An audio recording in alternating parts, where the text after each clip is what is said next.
everyone. My name is Leslie Pagel, and this is Purpose Project. In this episode, I sit down with Megan Flanagan to talk about how purpose shows up in the workplace. Megan has been exploring purpose since her college days, and she is someone that prioritizes purpose both in her personal and her professional life. In this episode, we discuss how purpose is not a fleeting trend. It is the future of work.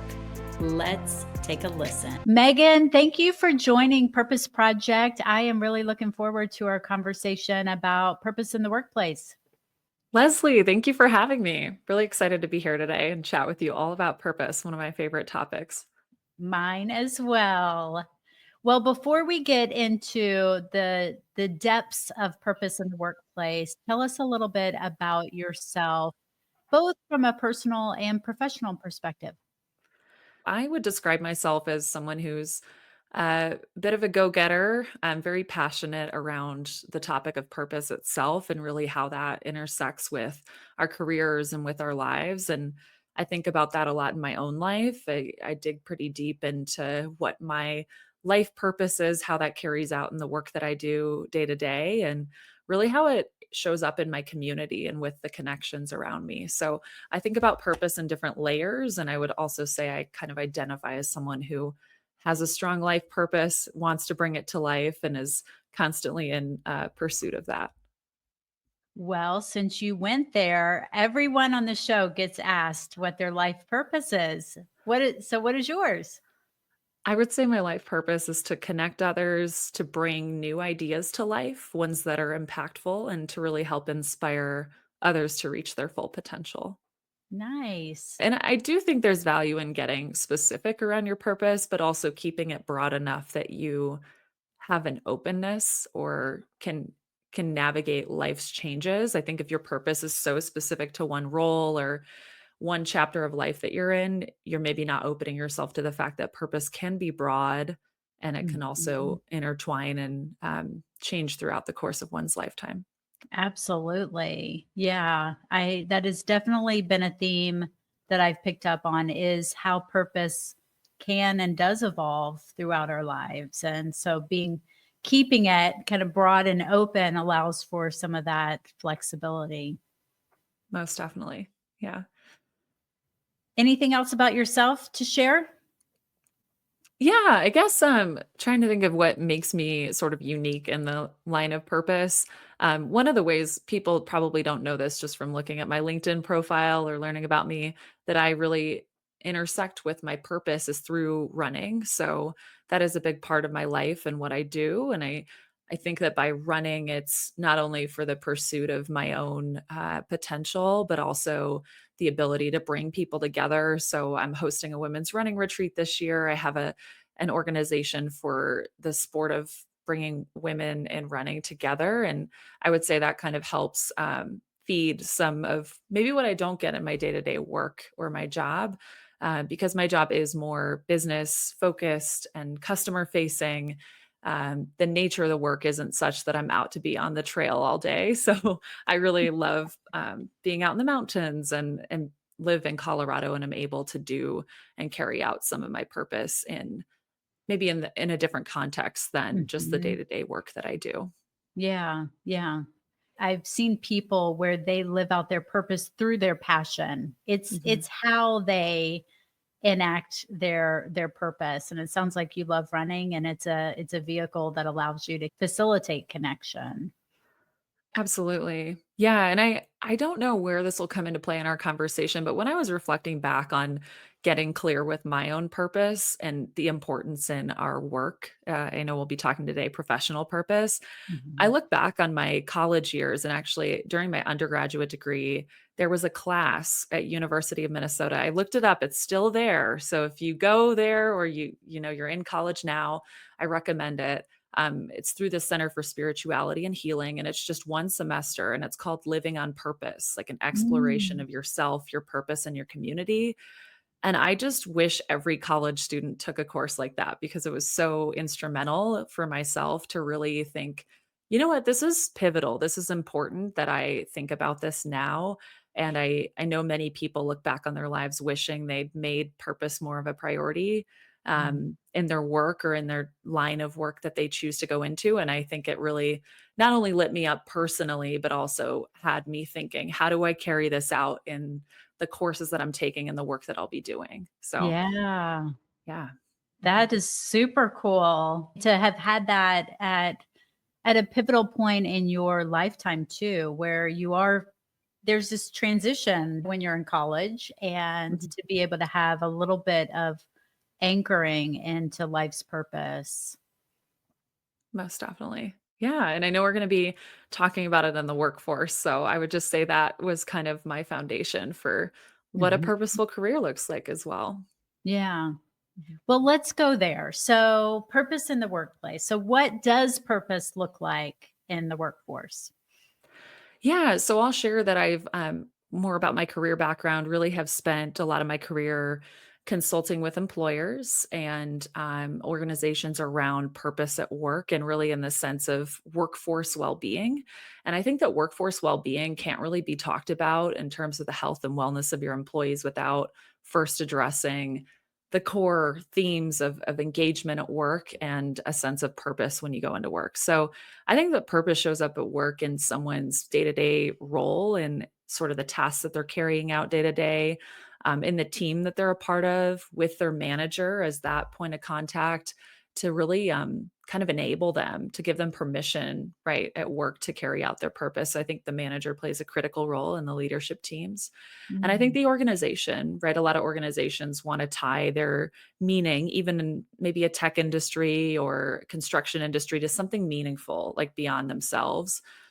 So I think that organizations do lay a foundation, but without the managers and the teams carrying this out, I think that individual contributors or employees have maybe a tougher time navigating what their purpose is. And, we can take it upon ourselves to do that, but I think it's fascinating what an organization does to create that for their employees. mhm. Yeah. So what I hear there, Megan, is that purpose in the workplace, it shows up because we bring ourselves to the workplace and our purpose is a part of us. But then there's also organizational purpose, and in some companies are seeking to have a purpose for the business. And so they're creating purpose for the business. And then the role of the manager is really helping to make, maybe it's two intersecting circles, business purpose, personal Mhm. purpose, and kind of make the connection. Yeah, I actually, in a presentation I love to give, finding joy and purpose at work, I really talk about these three pillars, sort of like the purpose from your organization, um, the purpose from your day to day work, and then sort of like that outside of work and those intersections.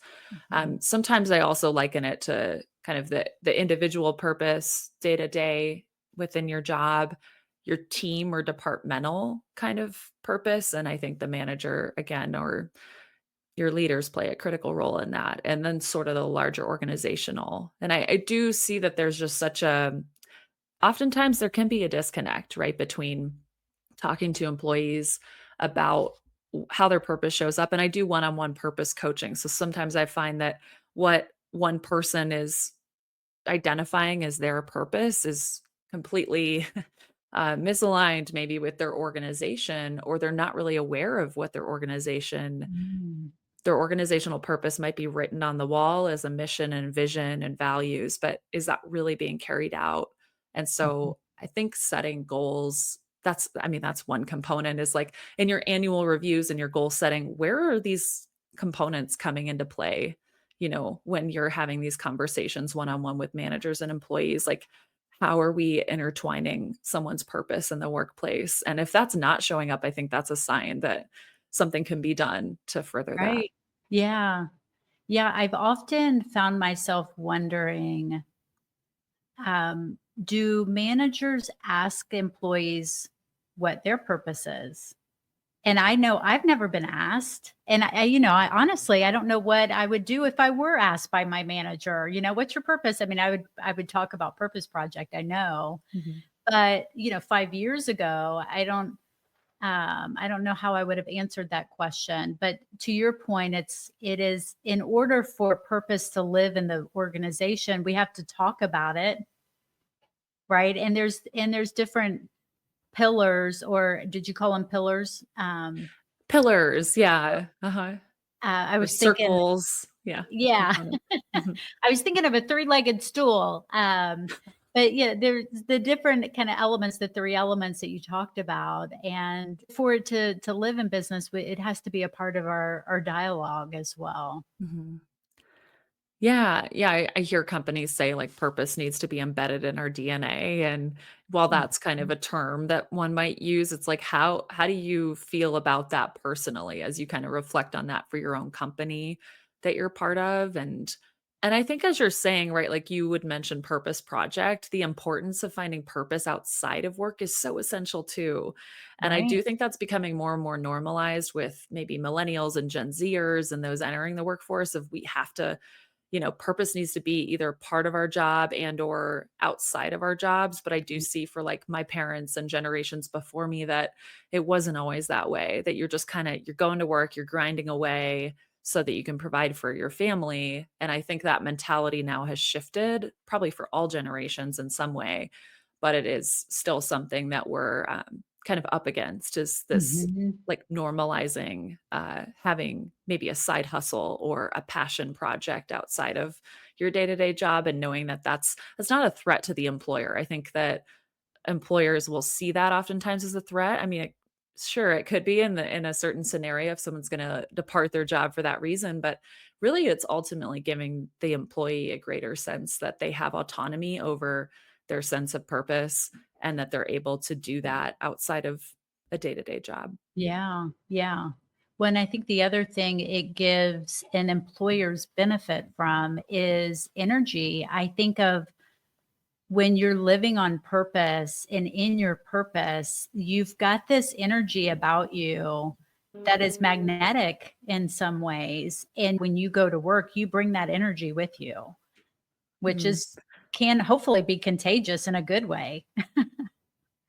Yeah, I absolutely agree. This is a so I know McKinsey does some studies, and they had one in 2020 recently about purpose in one's day-to-day work and employees who get purpose from work, sort of like Mhm. who is getting as much as they'd like from their job and who doesn't feel quite satisfied. And the results of this are astounding. I mean, just in terms of the differences between like life energy satisfaction, health measures. And then we also look at the day-to-day job and employees that are more satisfied, more committed, more engaged, excited at work are also more likely to stay, wouldn't you imagine, right? It's like not too big of a conclusion to draw that you'll likely retain employees who feel that greater sense of energy and vitality in their day-to-day work. Absolutely. Yes. Mhm. So I've got this question running through my head as I'm listening to you. And the question is, you shared your purpose as a part of your introduction. And in our conversation, I found myself wondering, is our purpose? And it is our purpose in work, it's our purpose out of work, Mhm. or is there like a purpose in work and a purpose out of work? Mhm.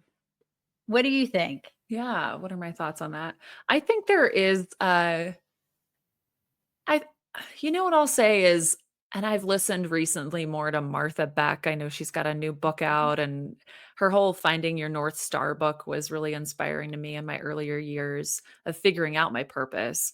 And she talks a lot about integrity. And I think in order to have a sense of integrity, and that's like a trait we all strive for, right? To be in alignment with ourselves and with our organization. And I think talk is cheap sometimes at organizations to say we're all about this, but unless you carry it out day to day, are you really living it? So, Mhm. back to integrity, I think that a sense of integrity also comes from alignment and aligning your purpose in all aspects of your life, in the sense that while my purpose at work might be carried out differently, like the whole connecting people, new ideas, innovating. I do find that if that is shut down in any component of my life or in my job, that I'm not as fulfilled. So in my day-to-day job, part of my job is connecting people as a business development and partnerships person for a socially impacted organization or social impact driven org.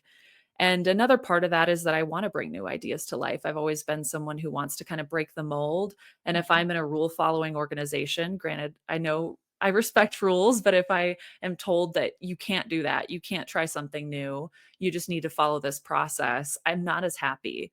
And I Mhm. do think that that shows up in my personal life as well. I do things a little bit differently than others, and I mean, maybe that's who I am. I'm not a big horoscope person, but I'm Aquarius, so we're a little rebellious, we're innovative, and I feel like that just kinda shows up in my work as well, and I'm told and evaluations, I pay attention to those too, right? Like, a lot of us get peer evaluations. What do people say about you and what you bring? Mhm. Mhm. And sometimes I don't think we can see that in ourselves, as much self-awareness as we might have. Asking 3 colleagues of yours, like, "What are my strengths? What are my skills? What do you see me doing?" And when those start to align about, "Oh, she's an integrator, a connector, she paints outside the lines," those kind of help us define for ourselves what our purpose looks like. And you Mhm. can do this in personal life too. Ask 3 of your friends or close family members, like, "What do you see me excelling at? What do you come to me for, when you're in need of something?" And I think that's revealing, Yeah. in terms of what Yeah. that looks like. Mhm. Yeah. Yeah. So our purpose is our purpose. We bring it to work with us. And if the workplace doesn't allow for us to live out aspects of our purpose, we might not be getting the most out of that employee. Is that fair to say? Exactly. Yeah, exactly, and I do think for ourselves, we're not getting the most out of ourselves as individuals, but Yeah. absolutely not getting the most of your employees when you're kind of asking them, it's almost like asking them to compartmentalize, which I don't know how healthy that is to, like, have to shut off parts of your life or who you are to show up at work well and to do your job well, and so it's kind of asking employees to, like, "Oh, shove that passion or purpose away and come to work and just do what we ask you to." And I think, again, that mentality needs to shift in the sense that Mhm. we are whole humans and we bring our whole selves to work. And your employees aren't just robots. And, I've also coached athletes enough to see that, like, an athlete's not just someone to perform in an event for you, just like an employee isn't just there to perform their job. They're really a whole person, and I think the more you can see that as a manager, the more lit up your employees will be about their work and more likely to stay over time. Yeah. So, what are some things that you've seen or that you do or that are just ideas for how to Mhm. allow for the employee to bring their whole self? And I think that Yeah. there's two responsible parties, right? There's the business and then there's the employee too. Any Yeah. suggestions? Yeah. I wanna find this acronym, you might know it, where there's, like, autonomy, relatedness, recognition. I'll find it and maybe we can Okay. quote it, but there are some different models out there, right? When we look at the research of what employees need at work. And I Mhm. know that recognition, in the sense that what's always surprised me, maybe not always, but in my job, I can speak to Kaiser Permanente, loved my time there. I think that they really did a wonderful job, both managers I had, of celebrating people in and outside of work. Did someone get married? Did they just I've run a lot of big races.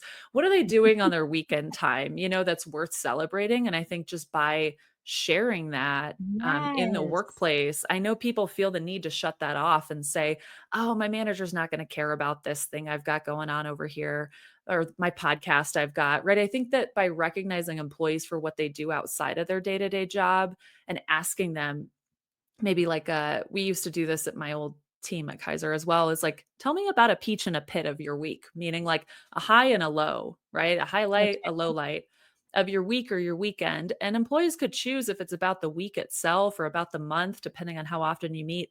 They could share something in work, they could share something outside of work, it could be very personal, it could be whatever they want to sort of interpret your question as. But again, I do think that just by normalizing the fact that we have a purpose in and outside of our day to day and that it should be part of our day to day job, like there should be something in your week that lights you up, right? And if there isn't, maybe that's an issue. Maybe that's something to be resolved. But by asking that to your employees, like, what lit you up this week? What was the best part of your work week? You can really get employees to start thinking more about, yeah, what is the love it activity. I have this love it, Mhm. loathe it, meh kind of exercise. Okay. It's like, what is love it? What lights you up? What gives you energy? What's a loathe it activity that you're just like, oh, I had to, for me, it's typing into spreadsheets. Like, oh, I really did not enjoy that. I don't like having to go back into Salesforce and log all these things. That wasn't very fun. And what's like just a meh activity that you could maybe put in a podcast headphones and get it done. But, you know, Uh-huh. spending more of your time on those love it activities and then asking yourself as like a manager or leader or even as a teammate, like, is there something that the people around you do better than you that you would Mhm. want to hand to them? And is there something that you could take off their plate? I know in the sales, not to go too into sales and partnerships, but what lights me up a lot is cold outreach. Not a lot of people like making cold calls. I got the cold call queen title at my job recently, and I love that. That lights me up to, like, start new You're a connector. conversations. Yeah. I'm a connector. However, I'm maybe not like, I have more work to do on, like, really hard conversations in terms of negotiating and closing deals is, like, it does Mhm. get harder when there's so many, internal challenges that get in the way of moving a customer forward. So, I do know people that are great about that, though. They're like, "Oh, conflict? Let me just step right into that room and close the deal." So, again, by, like, really highlighting what your team excels at, what different employees are good at, you're also bringing out the best in each other. Yeah. Well, and that exercise of love it, loathe it, and what was the 3rd? Just The meh, meh. kind of Okay, a that's what I meh. thought it was, but I didn't know if it had an Uh-huh, L name. uh-huh. Um, that exercise as a team also allows you to really understand how you could pull people in, and Mhm, activate their love it over time because you're seeing it each week in terms of mhm, what they like and say, "Oh, you like conflict? Well, let me mhm. pull you in." Exactly. Yeah, or consult you, right? And I think that does Mm. allow us it also allows us to build our careers better. I mean, again, we're talking about purpose at work, but what are employees really good at? And I think by like 10xing on those things that you really do excel at, Right. you're spending your time and energy better than everyone being average at everything. Like if you're trying to Exactly. develop every employee to the same level on all these skill sets, you're just not, you're overlooking an important Yeah. quality, which Yeah. is like what people excel at. Um, One thing I wanted to mention too is this. I know we talked about the book out there, The Six Types of Working Genius by Uh-huh. Patrick Lencioni. I like that one. That's just one example of a book that can be a great resource for teams and organizations to really hone in on like what types of magic or strength do people bring to your organization. And I know StrengthsFinder has been popular too. And there are so many strengths out there. I think there are 30 plus out there. But with this six types of working genius, you can really identify what those skill sets are that you're really great at and hire your team accordingly or look at your Mhm. teams accordingly. Mhm. Yeah. The other suggestion you shared was about asking people or celebrating or recognizing the things that are going on in people's lives outside of work. And as you were talking about that, I found myself like feeling how it can humanize the work, right? Because we are more than what we bring into work. And there are things that are more important to us than work, and Mhm. allowing that to be and bringing it into the workplace. It, in a way, I could see how it could create some psychological safety for people to bring themselves Mhm. into the workplace. Absolutely. Yeah, I think you just brought up an excellent point. Psychological safety is a huge part of great leadership and of just doing, I think it's just an imperative really for Mhm. organizations to create psychological safety, and that just cannot be done without acknowledging lives outside of work and the fact that it's safe to bring those components into your role. Absolutely. Yeah. So we talked a little bit about, how as a leader or a company we can create an environment, but what about for the individual? I think it starts with really getting to know yourself on a deeper level, asking yourself questions. I think it can be scary sometimes. We can have resistance to this because maybe we don't want to admit to ourselves that we've not been like, once you're aware of this, you can't really ignore it. So Mhm.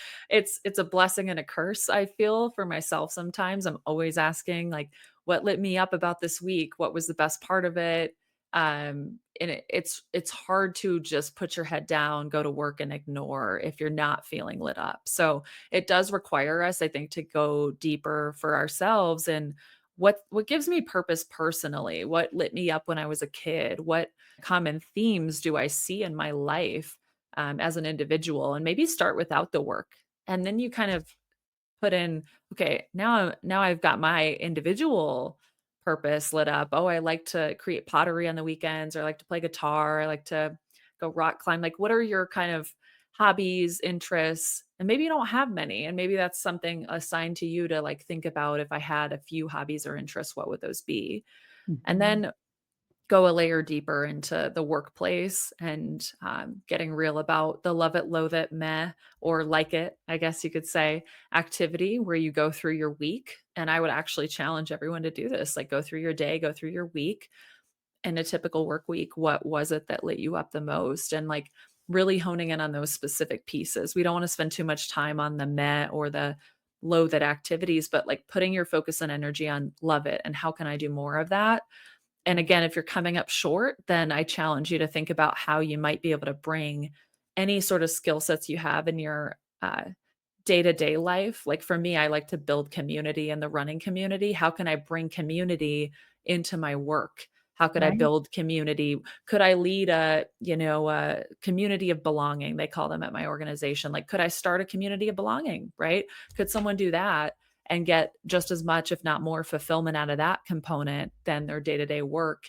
And it's not taking over, right? But it could be 5, 10, 20% of your work time gets to now be spent on this new activity that you really enjoy and also bring value to your organization. So, Right. Yeah. yeah. Mhm. So getting really clear on who you are, what lights you up, Mhm. looking for a way to bring that into the workforce, in some capacity. In your example, creating a belongingness group. Mhm. Is that what it was? A belonging community? Community of belonging. Community Yeah. of belonging. I had it Uh-huh. back. Or an ERG. Yeah. Okay. Mhm. An employee resource group of Mhm. community of belonging. Mhm. And so let's take that as an example. Someone like you likes to connect people and says, Mhm. okay, can I create this at work? What advice do you have to the people that are going to approve these types of Mm. to the manager? What's your advice to the Yeah. manager? I think this goes into also like utilizing, for instance, professional development funds, right? You're kind of thinking about, okay, I want to make the case to my employer or my manager to get this, course certification, community of belonging approved. One, I would see, are those already existing, right? Like, obviously, you're, wow, such a trailblazer if they don't even exist. If there are no employee resource groups, I think it starts with making the case for why those should exist and Mhm. what you're going to be bringing to the table. I know like AI can be a tool for this too, to maybe bring to light some things you wouldn't have thought of. But I would also say, knowing what it does impact, like how it impacts the bottom line at the organization. How is this going to enhance a sense of belonging? How is it going to bring people together in a way that does not take away from their work, but only enhances who they are in the workplace? And Mhm. I don't have it on hand, but I'm sure that, employee resource groups, communities of belonging, there's probably studies and research out there that does show employees who take part in these things can find a greater sense of fulfillment in the workplace. And I Mhm. can say from my own experience, I've seen this at organizations where you think I might be the only person, that um, moved here from, say, a different country, right? Like an international employee, or I might be the only person who, well, okay, if has a dog, right? Because there's an employee resource group for a dog, but maybe you just wanna meet other people who also share a similar passion or Right. pursuit. I mean, I'll also say I think at one point we may have one for folks with disabilities. You Mhm. don't always know that. And in a remote workforce, like I could be in a wheelchair here and you wouldn't know, but I might want a sense of I'd love to talk to somebody else at my organization who also Right. is experiencing this challenge in their own life. And so Mhm. I think that again, by creating those, there's ones for parents, right? New parents out there, support groups. By doing that in the workplace, you're really just improving because would you rather have your employee go and find a parent resource group that's outside of the workplace, or would Right. you rather them find that within? And, Yeah. Gallup's research about all of the people who have a best friend at work are more likely to stay at work. It's pretty imperative too that your employees feel they have somebody at work that they could go to. It doesn't need to be their best friend in the world, but hopefully it's a best friend that you just someone you can confide Right. in and relate to. Yeah. Absolutely. Yes. Yeah. Any downfall in purpose in the workplace? I I think your employees will just be happier, more energized than ever. So I don't I'm imagining a workplace that experiences a downfall from that. And I'm just smiling because I don't really see there being a downside. Mhm. Um, I think employers who ultimately feel a threat by I think that's maybe one of the things is that some employers feel like, "Oh, if my employees all find their purpose, they're gonna leave their job." I don't think that's true. I think that just means they're gonna show up at work better, and maybe they'll switch jobs within your company. I think that's Right. another possibility is that by creating a greater sense of, like, what is this employee really good at, you can maybe find them a better role. Maybe they find a better fit within your organization.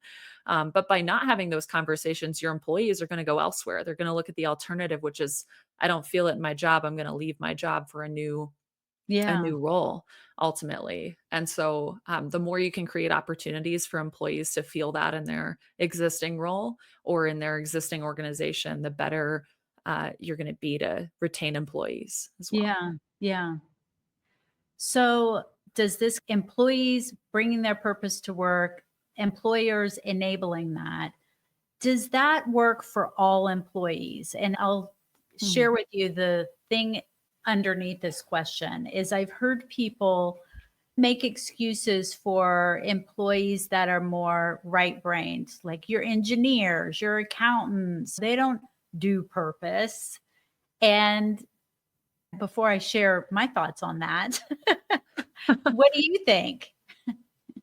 It's pretty interesting. I think it's hard for me to relate as someone who can't really see past the ability to prioritize purpose. Like I can't imagine myself in a job where I just put my head down and go to work on this one thing. I think those people might be better or have a skill for sort of compartmentalization, but there's also something that they do that brings them joy. I have a lot of friends that are in the scientific field, and while it doesn't really light me up to do lab chemical experiments, I mean, it really doesn't on my day-to-day job. That's why I'm not a chemist. I have friends that are in those fields that just are fascinated by some of the outcomes that can happen from some of the engineering work or chemistry type experiments that they're running on a day-to-day basis. So I think it just shows up differently, really. Yeah, yeah, Yeah. and that's what I believe too. I agree. I think we all have things that light us up, and we all have things that we feel like we are meant to be doing in this world, and that applies to everyone. Yeah. Yeah, I think we naturally gravitate towards those. And I would say that if an employee is feeling high levels of satisfaction from their work and enjoyment and engagement in their job, they Mhm. are essentially living out their purpose. To me, a lack of purpose screams like higher levels of dissatisfaction, discontent, disengagement. And so I do see that those two align for people that are in those fields and committed to them and lit up about them. Yeah. Anything else to say about purpose in the workplace?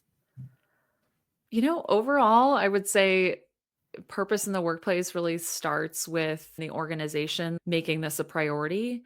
And I think with the individuals, we can all take stock of where we feel lit up in our day to day jobs and outside of our jobs. I think that purpose in the workplace, again, it's an imperative for, especially as we go into sort of this next decade or and embracing this for the next generations. It's just going to become more and more important that we embrace that as organizations, as leaders, and as employees.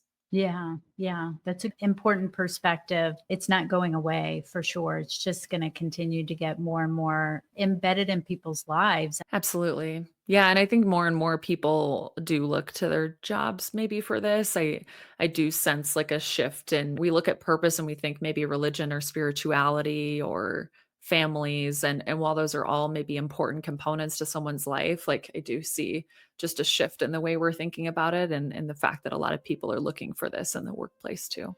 Yeah, absolutely. Megan, thank you for coming on Purpose Project with us. I've really enjoyed our conversation, and I'm even more convinced now than ever that purpose belongs in the workplace. And it's about both parties, the company and the individual, creating space for that.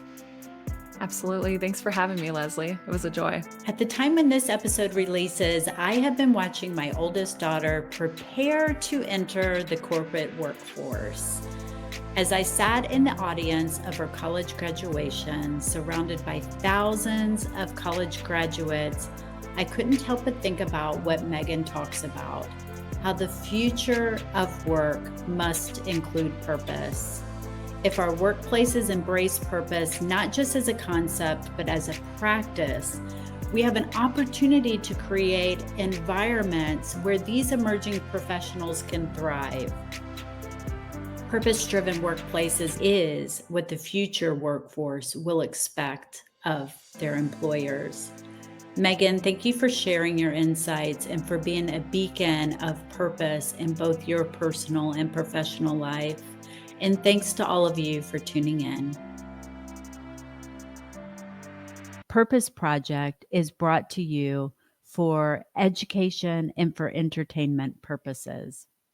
This podcast is not intended to replace the advice that you would receive from a licensed therapist or doctor or any other qualified professional.